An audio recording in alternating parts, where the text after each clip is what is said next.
Death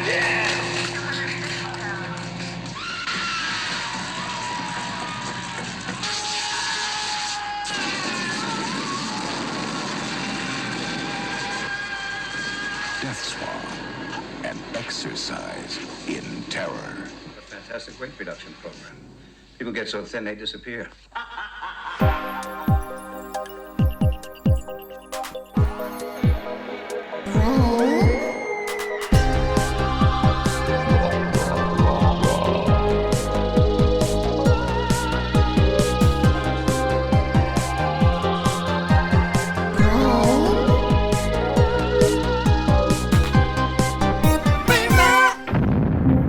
What's up, rotters? Welcome back to the podcast that takes a deep dive into the best worst horror films of the 80s and 90s. I'm Stevie, your VHS veteran.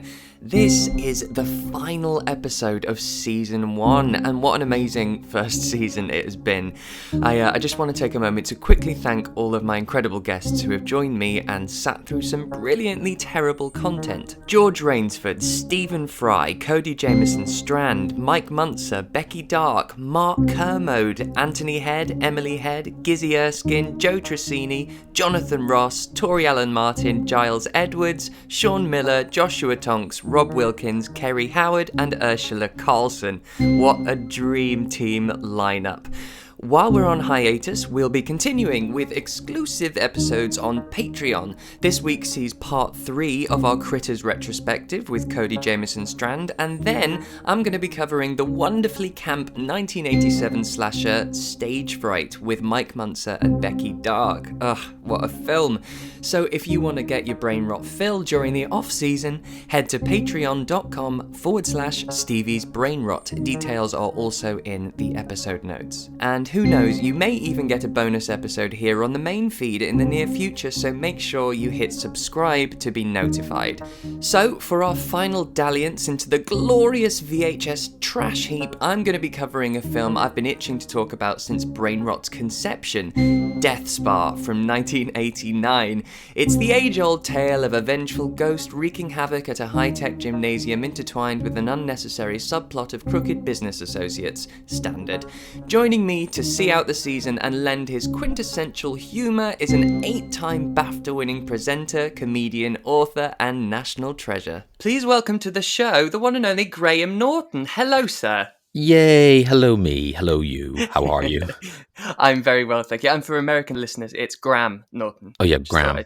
Yeah, got to get that in. National treasure, Graham Norton, yeah. Yeah, I'm all right. I'm all the better now for knowing that you have watched Death Spa 1989. Yes, I mean, did it come out in 1989? It looks like it was made before that. Yeah, well, that's the thing. It's on the cusp of the 90s, but it's quintessential 80s. So I feel like the idea was maybe born much earlier. Yes. The other shocker is at the end that Wahid Ali's the executive producer. Do you know who Wahid Ali is? He's a lord. I mean, he's in the House of Lords. And he used to run, was it Planet 24? I think he used to run Planet 24, and he was kind of an agent, and he's kind of, he'd something big to do with Channel 4 at some stage, but he's incredibly well respected and very, very posh. And at the end of that film, his name comes up big, unless it's a coincidence. Oh, there's another Wahid Ali, but I don't think so. Well, I noticed that also the music composer is Peter Kay, so so maybe it's all early beginnings for these people. They all met on Death Spa and went off to various things. They had to begin somewhere. Yeah, exactly. So before we talk about Death Spa, by the way, just to let you know, Death Spa in some territories in Europe was called Witch Bitch. It doesn't correlate to the film at all. But no, and also it ruins the... are we allowed to talk about the ending and everything? Oh, gosh, yeah. So it ruins the ending when the letters fall off the front of the gym and it says Death Spa. Yeah. So, because it doesn't... The letters don't fall off and spell Witch Bitch. No, that's true. That wouldn't make much sense. And actually, I think that happens at the very beginning as well, when the lights go out and it says Death Spa. Before we actually get into it, what is your relationship with horror and horror films? Do you love them? Do you hate them? Do you avoid them? Do you watch them? What? I I've started watching them a bit more. So recently I watched His House, Mm, and I thought that was brilliant. I thought it was a yeah. really, really good horror. Um, I I guess I kind of resist horror films because one, I don't want to be frightened, and two, it just seems weird when a story is only trying to provoke one emotion constantly. And I know that's what comedy does. Comedy just tries to make you laugh endlessly. But for a film to just want to frighten you for an hour and a half, it does seem just a weird thing. So I guess I'm not drawn to horror. And yet, Right. when I was a kid, because I watched anything that was on TV, I Hmm. did watch a lot of kind of weird old horror films. And some of them, have really stuck with me. There were, scenes from films. And every now and again, I'll see something and kind of, oh, wow, that is that film. That's the film I remember from a kid. Yeah, I remember there was a guy. I used to know the name of this film. You might know it. It's the Go on. one where they force a guy to dress up as a bear, and then they think it's a real bear, and they burn the bear alive, tied to a rope hanging from a ceiling. Does that ring any bells? What? How have that You doesn't do. ring You any have seen that bells. film. You have seen that film. Anyone listening to this will be kind of going, "I can't They'll be believe screaming at Stevie me. is Yeah. blanking on that." It's one of the really famous. Oh, it's something of blood. Something of blood. I think it was Vincent Price was definitely in it. Oh, it's one of the oldies. I see. All right, kiddo. Oh. It was in color. What do you want? Well, I mean, I have seen a lot of those, the sort of the Vincent Price and Okay. the Christopher Lee, but they're not my type. I was much more the neon inflected 80s with the practical effects. Yeah, and I remember seeing some of those as well. There was one again. I don't know what the film was, this image really stuck in my head, where someone was in a swimming pool and a sheet of glass was put Mm. across the top of the pool, so she couldn't get out of the pool anymore, and she Oh, well, drowned. that's in a few of them. There's one that happens in Poltergeist 3 at some point. Well, it Oh, sort of does it? freezes over and they're all Oh, stuck in the swimming pool. But yeah, that's one that preys on many people's fears. That one, so that's been used quite a few times.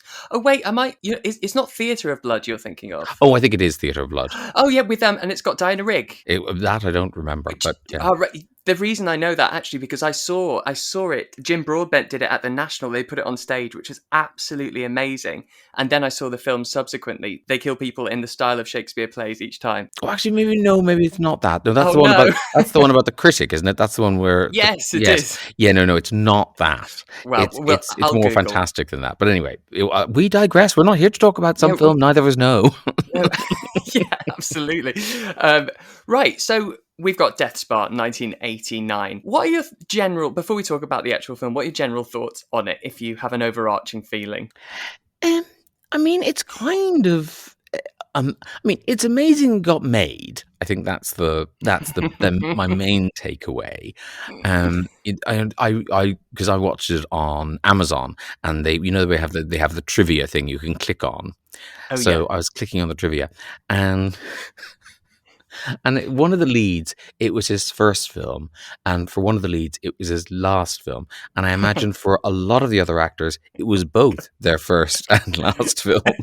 Yeah, the IMDb credits are a little sparse when you click on their names, if I'm honest.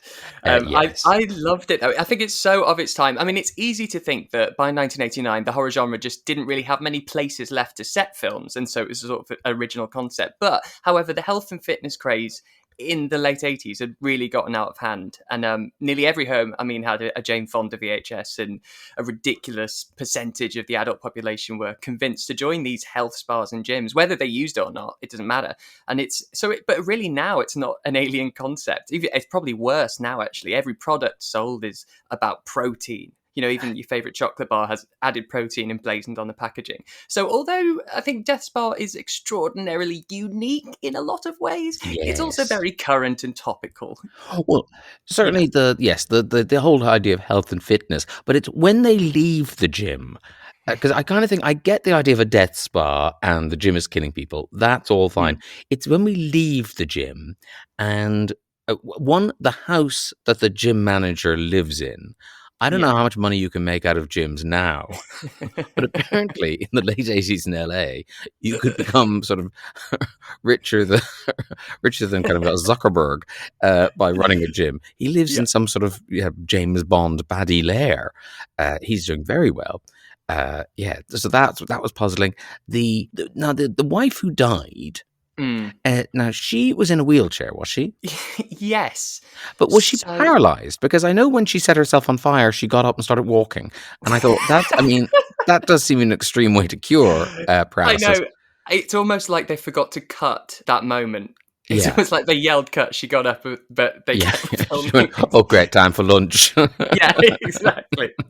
Yeah, there's quite a few moments. There's quite a few booms that you can see in shot and things like that. It's all a little bit haphazard, a lot of this. So have you got a little sort of synopsis for me? Because I can tell you now, the IMDb one is this. Gruesome deaths begin to occur at a hit Los Angeles health club. Full stop. Mine's not much more complex than that. Great. I set a scene and then I rattle through it. Okay, here we go. Let's go. When the film opens, we are unmistakably in the middle of Hollywood in the 80s. The camera enters a gym/spa, emphasis on the slash. We see the first of many leg warmers. A young dancer goes to the sauna to demonstrate to the viewer the amount of nudity there might be. The steam in the sauna seems to be distressing her. We learn later it is in fact chlorine gas. It makes her blind. We know this because for the rest of the film, she wears makeup removal pads over her eyes. Then lots of people get hurt in weird accidents, but nothing seems to put off the loyal clientele until they all attend a party at the gym that turns into a portal to hell or something like that. Maybe. The film contains other things, a burning woman in a wheelchair, a computer room for the gym equipment, which for some reason is bigger than the actual gym. And let's not get started on the basement. Suffice to say, the filmmakers never heard a plot idea they didn't like. The movie seems to end hinting at a sequel. Happily, that film remains a hint. Death Spa. That's the end of my synopsis of Death Spa. That is absolutely perfect. See, someone like me would hear that and go, that sounds fucking amazing. But it is like either no one went to the script meetings or everyone went to the script meetings. And there was a lot of cocaine because they just said yes to everything. Nothing was a bad idea. I mean, when you think it's going one way, suddenly you've got business crooks and a ghost and sort of killer tech and a cross-dresser for some reason. Yes, when they throw that in. But I think they do that because they also give us that specific character. They give a nod to the fact that he's probably gay at one point, where he's looking at a guy working out and he kind of says, oh, I could watch that all day. So I think that's the lovely 80s mentality of going, well, why would a guy ever dress up? He's got to be gay. So that's probably... But he didn't really... But did he dress up or was he just possessed by his dead sister? I wasn't that clear. I think he was just possessed by her, but for some reason, when... He had her clothes anyway. Yeah, he has her panties and her wheelchair. Which she doesn't need as a ghost, but still has it. Or indeed, when she was on fire. She was fine to walk around.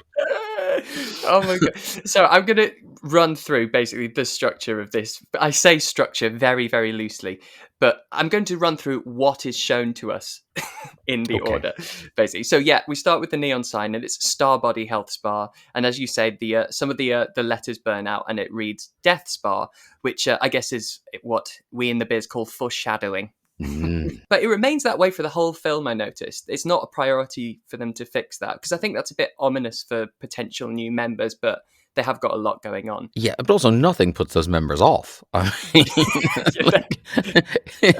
like people nearly get burned to death and killed by flying tiles, and they get 2 months free membership. Yeah. And they're delighted with that. And the numbers of clients and clientele seem to just grow and grow each scene. And also for a film with, I'm guessing, quite a low budget, how many extras did they have? Like I've never like the gym was packed. And that party scene at the end. Normally in films like this, the parties are laughable because it's like EastEnders nightclub. There's like 6 people kind of dancing around a handbag. Mobbed that. I've been to parties with fewer people at them. It was amazing. Yeah, at one point there are masses of people and such scarce amount of equipment in the actual gym. It's more of a hangout. Really, yes. But this Laura, you say earlier, you see her dancing, it's more like she's kind of rolling around the walls. It's very contemporary dance. It's very It's, contemporary. again, you're too young to remember Dance on 4, but it's very Dance on 4. Yes. I'll take But your word for it. I thought quite nice the way she was kind of, I thought, oddly, that is one of the best sequences, because the way the camera moves outside the gym and she kind of appears in windows and disappears in windows, and there is a genuine sense of menace, because you kind of think, oh, I wonder what's going to happen. And, Yeah. but then they stopped trying. I mean, they Yeah.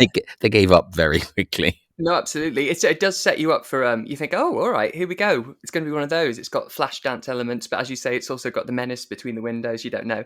But she heads to the steam room for a little lie down, and she begins to enjoy her own body. Is that a nice way of saying it? Is that what she's doing? I think so. Yeah, because Okay. she rubs her stomach a bit, then her face, and a smile starts to creep across her face. But then she's interrupted by the nozzle, the steam nozzle, suddenly spurting out astringent chemicals, Yes. which sucks. That really put her off. And it temporarily blinds her, as you say. Well, she never gets her sight back, does she? Yes, she does. Oh, did she? This is the thing. At the very end, when they're having the party, she's completely like 20/20 vision, dancing. Oh, thank goodness that blind thing's over. Yeah. Oh, Yeah, it was. It was a brief blindness, but Okay. I'm glad it worked out for Laura.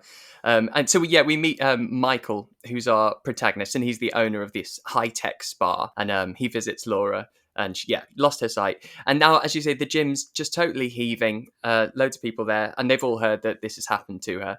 And then we meet David. So he is the twin brother of Michael, the owner's late wife, and I believe he's gay. Yeah, and he's a computer whiz. He's very Yeah. good at computers, and he's all about the computer. I mean, yes, you keep going, because some of the computer equipment stuff is very puzzling, but do keep going. It really is. Also, we've got two detectives on the scene because obviously, you've had a sort of chlorine spraying out everywhere and blinding someone. So, of course, you're going to have them there. And then we see a really pointless scene with a girl flirting with a guy as he's working out. And this scene is completely in there because obviously someone thought of a really cool line that they want to get in. And he turns her down when she's flirting and he says, "Nah, I'm Betamax, you're VHS." And I was like, very good. Very good. So that's the scene where we get introduced to the Englishman on the rowing machine. Freddie. Now, why is he in the film? Don't know. I mean, I kept thinking, that's going to be.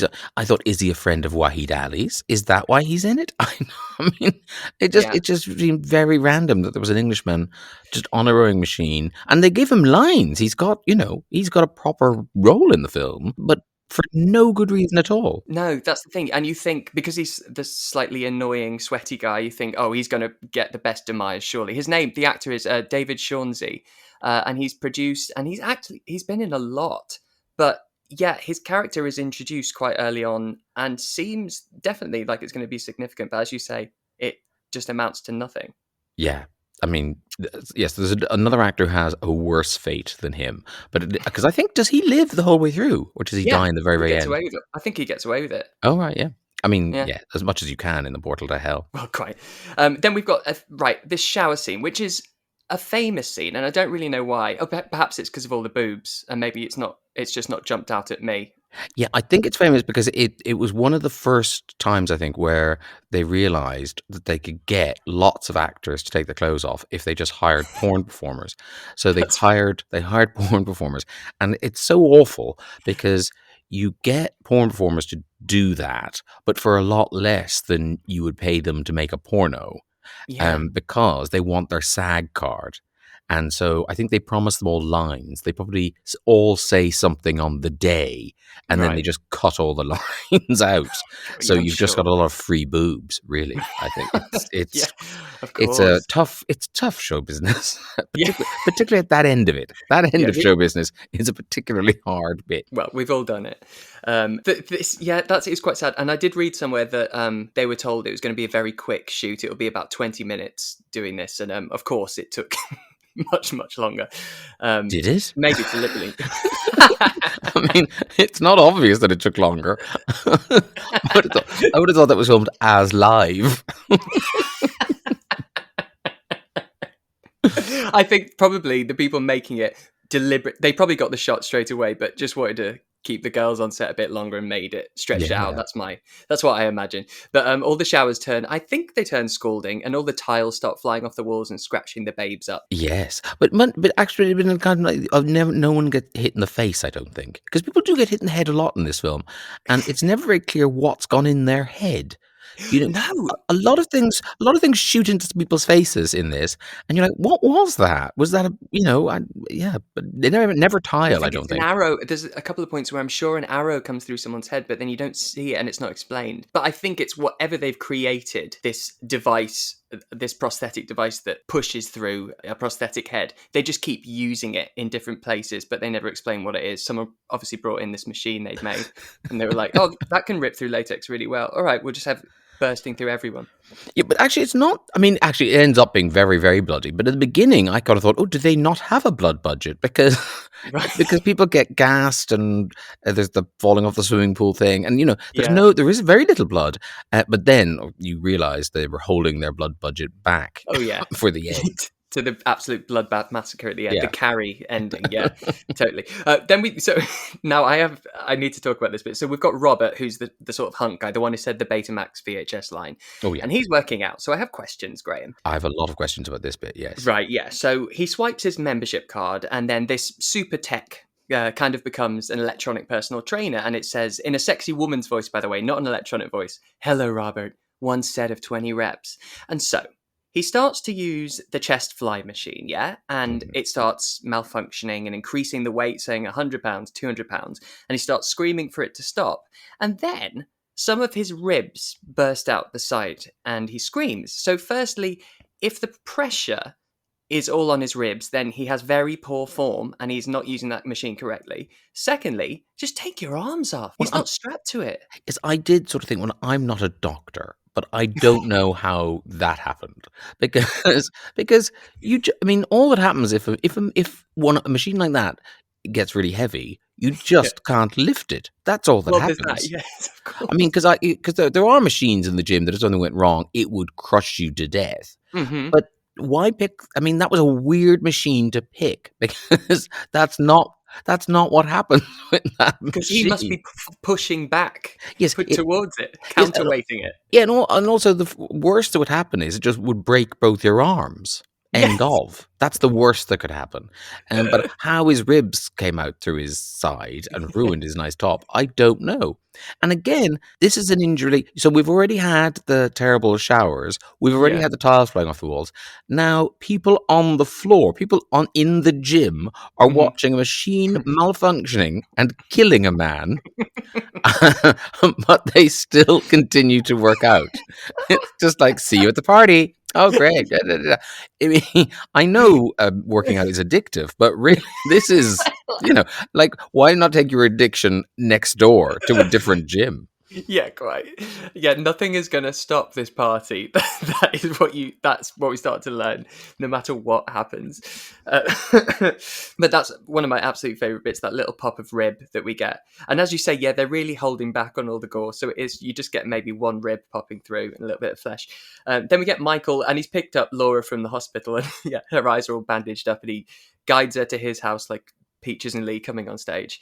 And he set up this romantic dinner, candles, beautiful place settings. I mean, all a little futile since she's got these cotton buds taped to her eyeballs. But it's pretty heightened her other senses. So she'll be aware of the heat of the candles, and the smell of the flowers, and the taste of the food.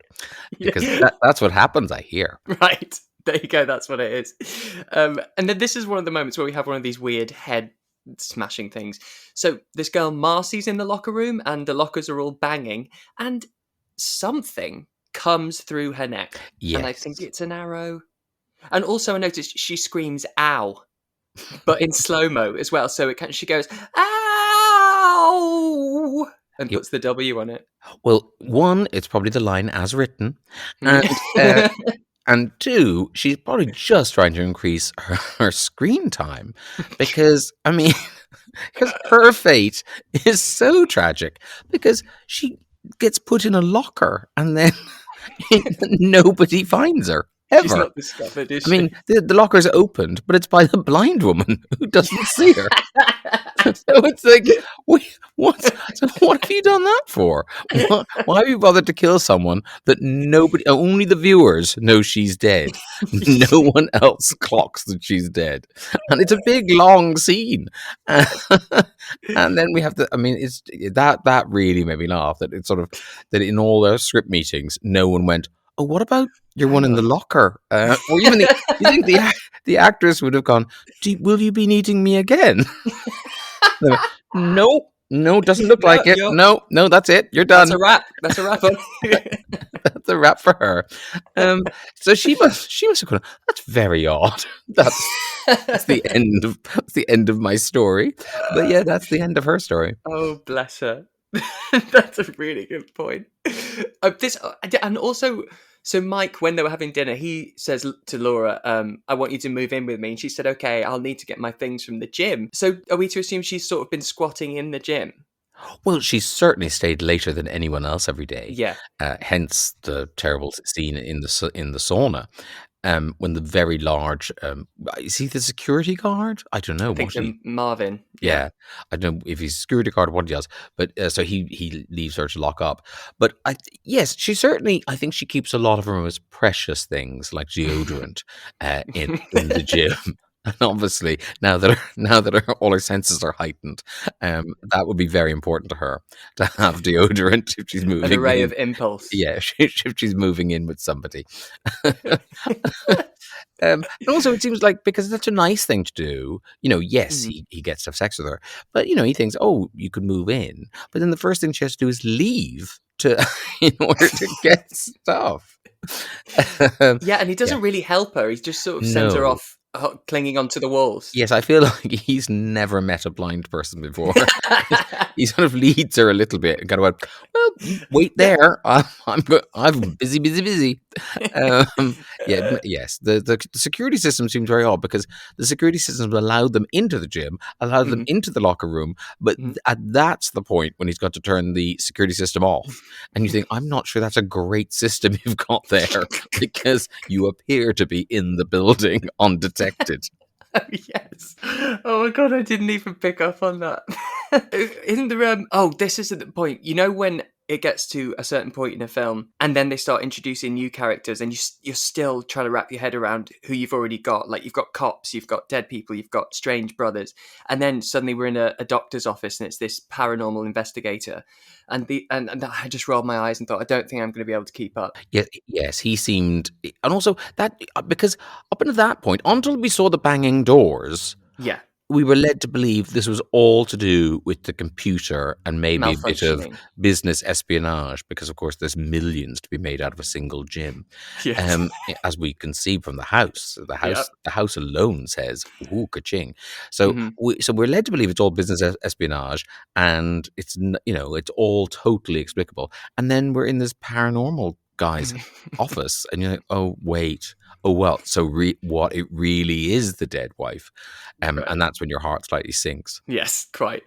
And he's one of those paranormal investigators that can extract stories from objects. So Mike, he gives him his late wife's brooch, and he says something along the lines of, "I can see your wife suffered damage to her spine during childbirth and became a jealous and bitter cripple." I thought, wow, cheers, Doc. Nice reminder there. Am I close? I've got a message from a bitter cripple. Anyone here? Is that you? Yeah, does your name begin with M? Yeah, cool. Yeah, it's for you. So that's a lovely little reminder, but also it obviously it's setting it up for us so we know that she's vengeful in some way if this spirit has come back. But so the investigator agrees to come down to the spa to check it out. Oh yes, an all-night visit, and he's doing an all-nighter. Yes, that's right. Yeah. Again, that's that wonderful security system they've got going there. Then there's a random girl. We've seen her once before with Hilary from Fresh Prince of Bel-Air and this other girl, Linda, and they're flirting. They've been flirting with Mike and sort of saying, "Can you take both of us at once?" And so who knows what's happening. But this Linda girl, she gets passed a note by an unseen woman.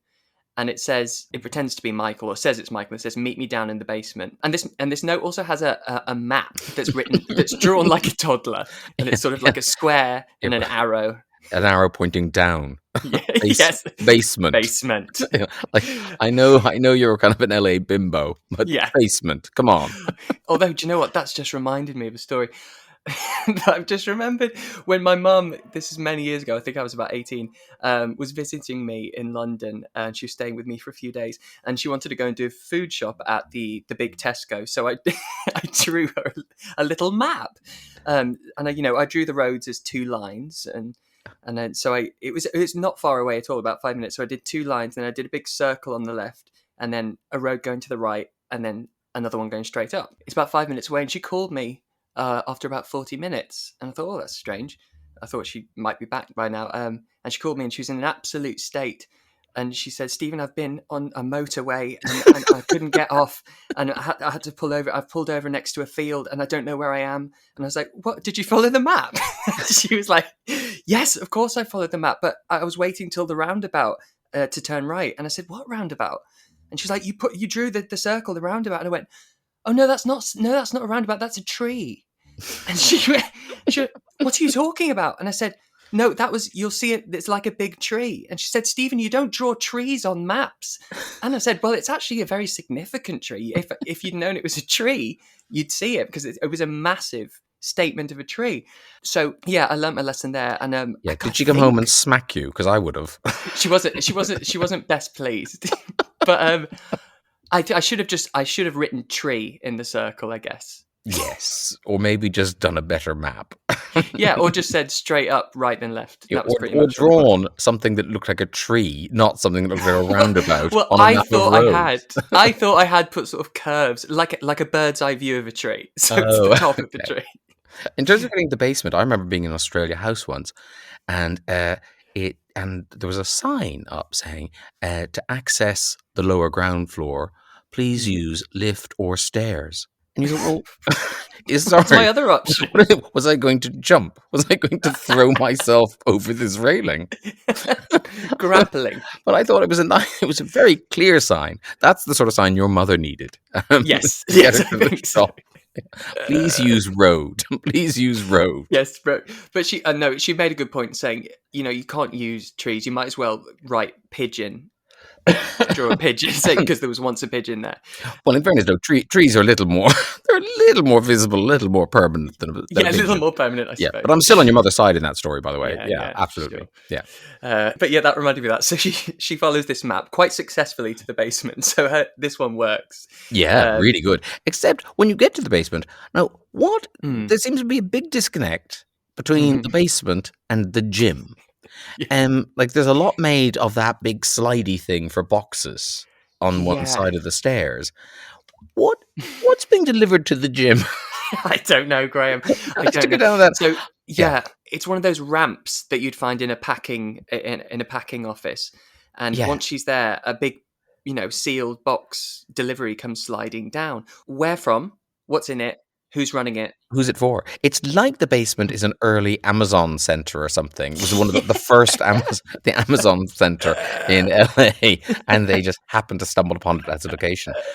But yes, and also once you got down there, it doesn't matter how horny that girl was. You think, I'm not sure I want to have sex with him down here. Couldn't he just lock the door in his office? Yeah. Why are we having sex down here? Yeah, it's not long until the sprinklers turn on anyway. Yes. And of course, they've got some sort of corrosive liquid in, which only affects her face at first. Like her hands are absolutely fine. I noticed. And also, I mean, the life force is strong within her, because she doesn't die for a very long time. In fact, does she ever die, or is she still down there groaning? Even when she's just a bubbling mess of bubbles and bone, she's going, ow. Yes, she's also got her line, ow. She made sure she got it in. Yeah, we're not hearing the W, darling. Could you go again? Ow. Do we get the parapsychologist? He goes down there as well, I think, shortly, or just after this. What an idiot. Yeah. But at least he finds her. Mind you, hard to miss her, because it's the groaning bubble and squeak. But he does encounter what we believe to be a ghost, right? He's taken a gun, which is interesting for a paranormal investigator. But when he goes to shoot the apparition, his hand explodes.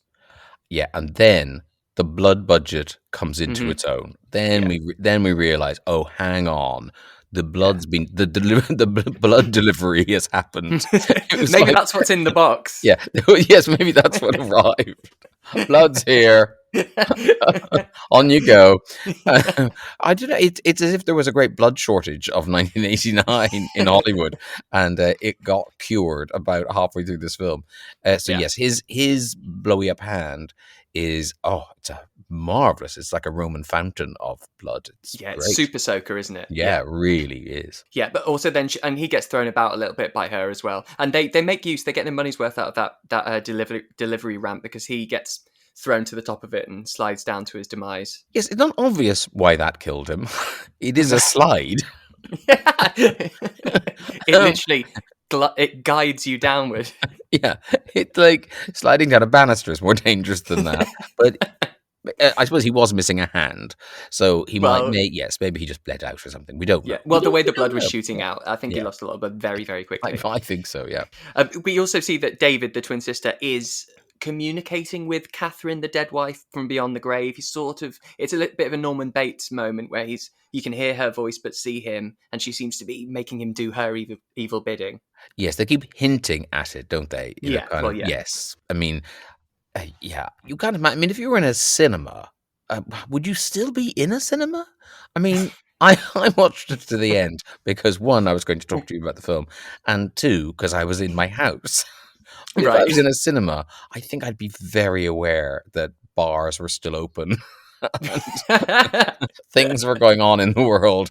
I didn't. So I wonder how many paying punters ever saw the bits of the film that we're now talking about. We're the first. Yeah, we are the first. Even the cast have never seen the things we're talking about. Oh my gosh. Oh gosh. Well, actually, yeah, because we've also, just before that, I think we've had a scene where there's this big reveal that Priscilla, who's the manager, and Mike's lawyer have actually been tampering with the equipment so that he's liable and that they can buy him out. So they're fucking things up, and David and the ghost are fucking things. Everyone but Mike is kind of fucking over this gym at this point, I think. But also, I mean, again, I'm not aware of the business model here, but it does seem incredible that the two of them are killing people in order to get the leasehold on a gym. I mean, I get it. There was a big fitness boom in the 80s, but even so, I'm not sure people were being killed willy-nilly just to get the lease. And also, why would you want the lease on a gym that closed down because everyone in it got killed? It's not very sensible. Yeah, it's going to be quite expensive to rebrand that location. Quite. Yeah. Not the death spa. Totally different from lastpeople.com. That's such a good point. Just the reputation of the entire building alone isn't repairable. Very good point. But yeah, Mike's also suspecting that David, the twin, is up to no good as well, because he's called those two out. So he goes to check, and this is where he takes the cops, and they find panties and put out an APB for him, and they say his height and his hair color, and also he may be in drag. Yeah, and he may be in drag. Did you also notice that when they went into his house, the door farted quite loudly? No. I thought, did I imagine that? I did a little rewind. No, they go through the door, and it gives a big farting noise as they go through the door. And I like the fact no one bothered to fix that. Oh my gosh, it's fine. But as you said earlier, all of this has happened, but they're still going ahead with the Mardi Gras party at the gym. Of course, yeah, not cancelled. Yes, some people died. Well, in fact, the trouble is, no one's found that poor cow in the locker. So, according to them, the death count is just 2 so far. Yes, Is death count only 1, according to the gym? Is it only the handsome man? Well, they don't know about the two in is the it the basement. handsome man who? Yeah, they don't know about the people in the basement. They don't know about your woman in the locker, and the other one just went blind. So then all that else happened was somebody fell off a diving board and was unharmed, and then the handsome man got crushed, inexplicably crushed by a sort of chest press.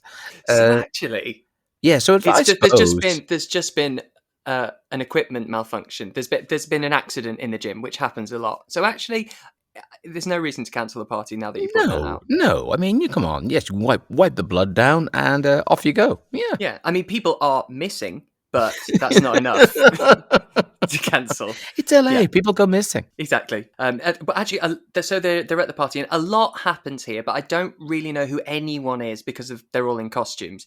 I mean, someone gets punched, and there's a briefcase that's stolen, but that I can't give you more than that, I'm afraid. Yes, and also, I think one of the problems was that the man who plays the lawyer looks so like the main guy who owns the Michael gym guy, yeah, that it's very hard to tell them apart. So, especially in costume. yeah, especially in costume, very difficult. But one of the things that there's lots of female nudity in this film, and I did hope against hope there'd be some male nudity, but no. But the closest we get is the lawyer in the sauna, and then he's one of the people who gets a mysterious thing through the head. Yes, he is. But it's a very quick scene. Yeah, it's a very quick scene, and then that sauna's very shoddy. Then all the wood starts to fall off the walls. But the woman he was having sex with, I think she survives. Does she? Does she get out, or does the wood? Yeah, I think so. Yeah, so, something comes through his face, and as you say, yeah, it starts self-destructing. The sauna self-destructs, and she screams, and then I think she just goes back into the party. And then, of course, we were again the more foreshadowing, because then we get the blender, the terrible blender accident, which somebody joked about getting cut by the blender earlier juice bar girl. In the juice bar, and then now look, well, it's all gone horribly wrong. Who is it? The assistant manager or the manager? She gets her hand stuck in it, does she? I don't know who this person is. She's one of the many dark-haired women in the film. Yeah, it's one of the dark-haired ones. I know that. Yeah, and then I don't think it's Priscilla who's the manager. I think it might have been Priscilla. I think it might have been Priscilla.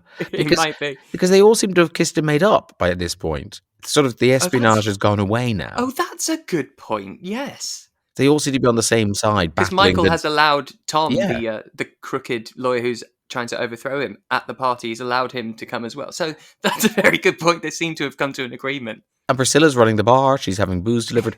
I think they're really united against the demon dead wife. And also the importance of this party. This party is really important. It's vital. It happens. Yeah.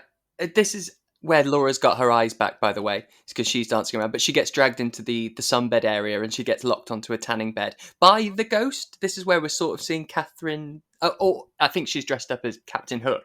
So it's also the ghost is in costume.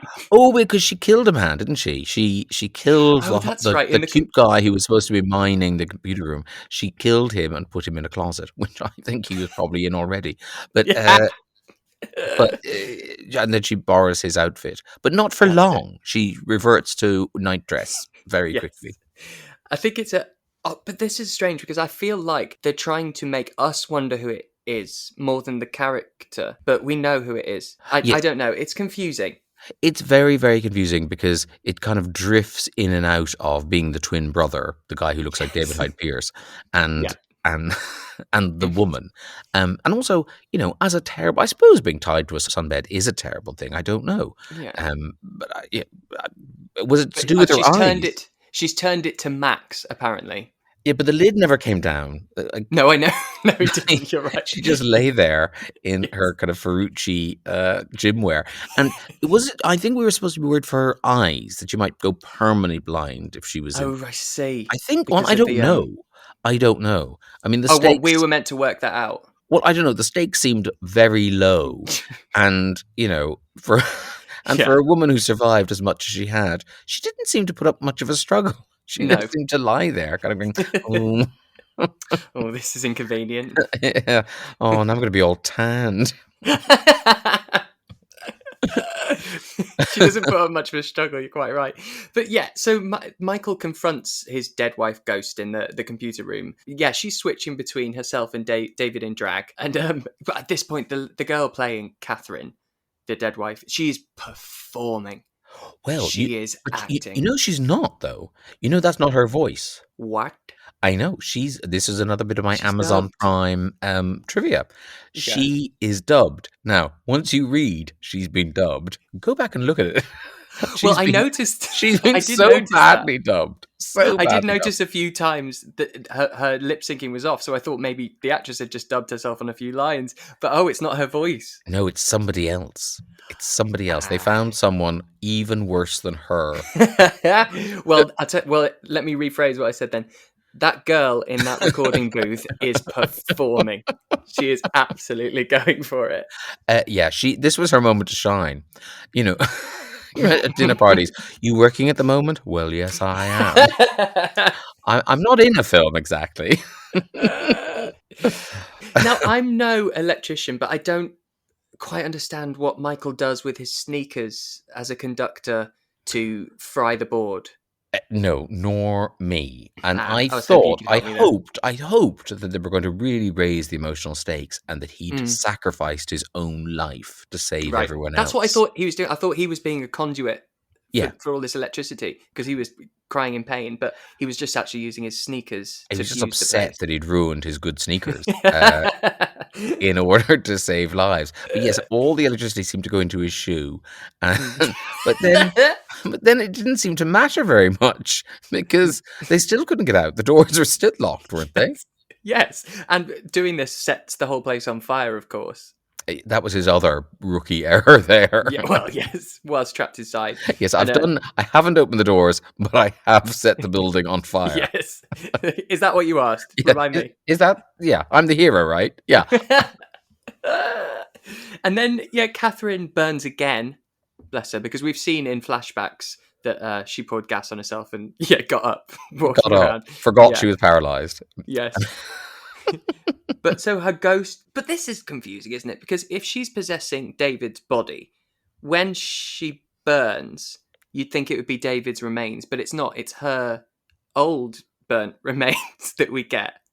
Maybe she'd already killed David. Maybe David was dead back in that apartment. Gone. Maybe that was the farting noise as they opened the door. That was him nervously letting one out while he was hiding. Yeah, it was his spirit escaping from the house. But also, I think I'm right. There is some sort of hint at the end that she'll be back, isn't there? Well, yeah, they all just managed to get out eventually. I think the doors unlocked, so you got all these kids pouring out into the street as it burns down. And yet, Catherine's corpse gets back, sort of lifts its head and goes, "Nice try." And then her eye explodes, gunge, and she kind of goes, oh. Like, oh, fuck, what was that? Can we go again on that take? Something happened. Yeah, something But happened. That's it. So they do set it up. I'm so glad that never happened. Unless it did. Is there a sequel? No, it didn't. No, there isn't. But this film, actually, 2 years before this, there was a film called Killer Workout, which is a very similar premise. And so I think by this one, people were done with the killer spa concept. Oh, they came to it too late. You should get Wahid Ali on here to talk about it because. Well, I'd love to. I'm sure it must be him. There can't be two people called Wahid Ali in the movie in the business. biz. Yeah, surely. Yeah. So, and I thought that had something because there were a couple of things that made me think, oh, this has an English connection to it. Wasn't one of the women in the gym English as well, or something? Or have I made all this up? I'm not sure. I definitely heard a female English voice. I think one of the computers actually had a female British voice at one point when it was saying something. And obviously, you've got the British guy on the rowing machine for the whole film. Yes. You feel like even at the party, he's still on the rowing machine. We don't see him again. No, and as it's burning to the ground, he's the captain going down with the ship. He's staying on that. He's still rowing away. I'm not sure. The director Michael Fisher, he was Austrian, so not British or American. I like all of his film titles are amazing. In 1989, he had 3 films come out. He had this, Death Spa. He had My Mum's a Werewolf and Crack House. So I think he has some cracking titles that he directs there. Isn't that amazing that he directed 3 films in a year. I mean, now I've seen one of them. It's less amazing, but And this is the best one. but just on paper, that's Yeah. very impressive that he directed 3 films. It's just seeing them is the kind of takes the magic away. Quite, but they were all of these films, and there's one I spoke about recently on the show called Chopping Mall. They were all filmed in less than a month. A lot of them. It was also 20 days, most of them. I wish I could be more astonished by that bit of trivia, but You're like, that much? well, no, because what's good about these films is they kind of stick in one location, they do it all, and also there was an odd thing in this film. You sort of picked up on it, I think, about very short scenes. There were lots of very short scenes, kind of peppered throughout, like the 2 detectives. Just they have little scenes of them having a cup of coffee or eating a hot dog, pretending that somehow this is still a whodunit.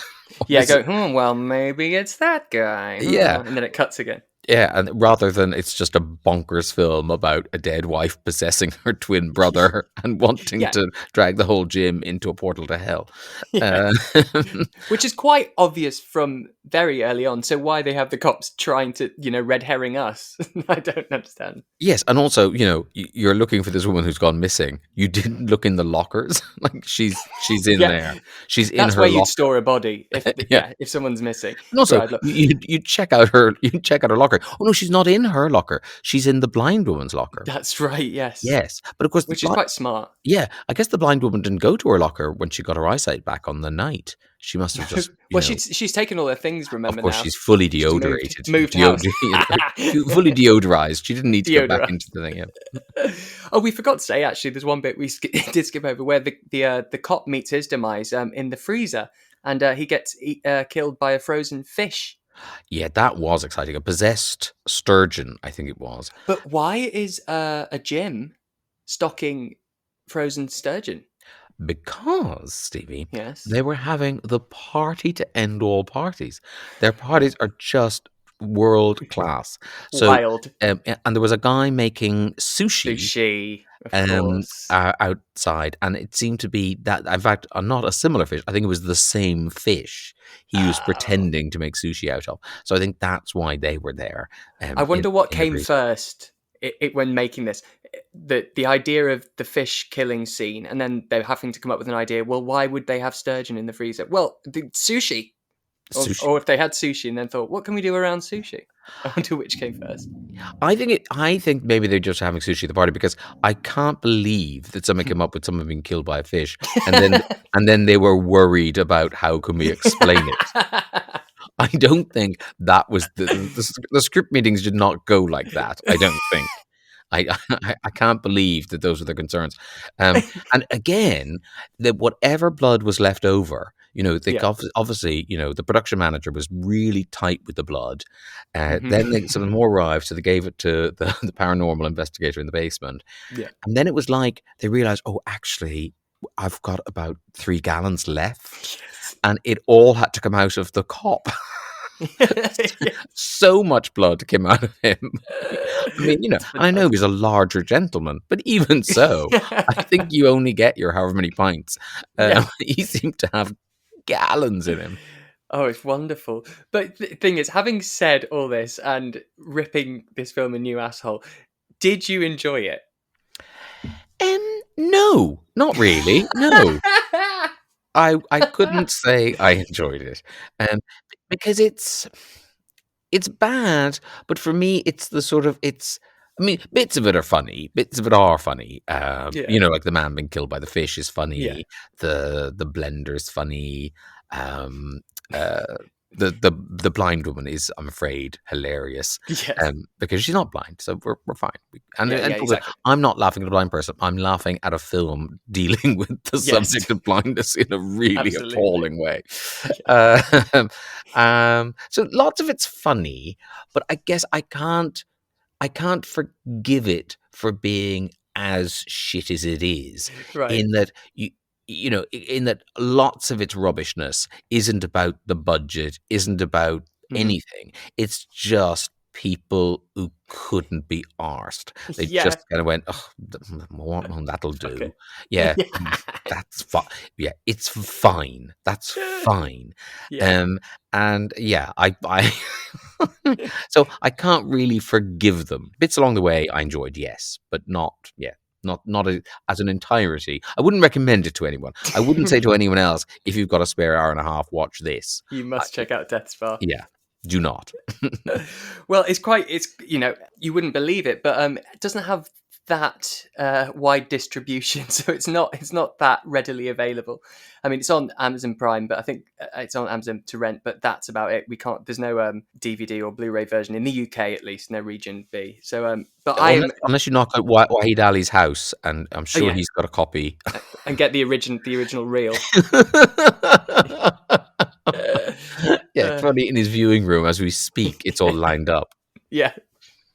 Well, considering that, thank you so much for watching it. No. I mean, I didn't hate my time watching it, and also it wasn't, because my worry about doing this was kind of like, oh, will I get frightened, or will it be so gory I can't enjoy it? But yes, no, it was never frightening. I never felt frightened or tense.